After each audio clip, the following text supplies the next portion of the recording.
Եթե ընդդիմությանը այն ամեն ինչին, ինչ որ իրենք այստեղից ամեն անգամ ելույթ են ունենում, կարճ ասեմ, կարող եմ ասել, որ նրանք միայն ստում են եւ այս հարթակը օգտագործում են, այս ամբիոնը օգտագործում են ուղիղ եթերում իրենց սուտը ավելի լսելի դարձնելու համար, բայց ամեն անգամ օդում ասված ստերը գետնի վրա մեր քաղաքացիները այլ բան են տեսնում եւ համապատասխան արձագանք տալիս են, ինչը որ մենք վերջերս տեսանք վաղարշապատում, ովքեր դուք ինձ չպիտի ասեք, ես ինչից խոսեմ, լռություն, չպիտի ասեք, ես ինչից խոսեմ, լռություն, ամեն անգամ լռություն, շարունակեք, ես արձագանքում եմ ձեր եւ մոտեցեք բուն նախագծին։ Ես արձագանքում եմ ձեր ասածներին, խոսեք ընդամենը կամ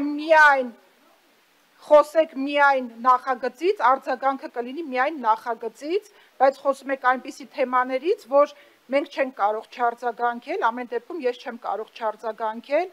եթե ամեն անգամ գաք Նիկոլ Փաշինյանի անունը տակ ձեր դատարկաբանությունը այստեղ ավելի հնչեղություն տալու համար,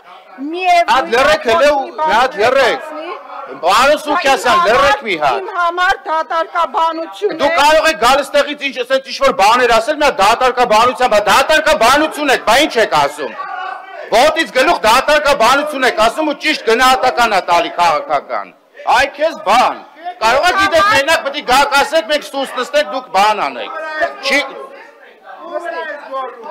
Դատարկաբանությունը դա ձեր քաղաքական գնահատականն է, որը որ գալիս տեղից ասում եք։ Անակ եք Տիկին Վարդանյան։ Բացեք բառարանը եւ դատարկաբանություն բառի իմաստը տեսեք որն է։ Նստի։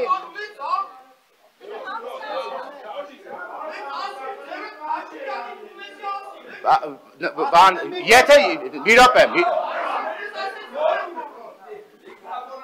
հարգելի գործընկերներ, լռություն, Տիկին Վարդանյան շարունակ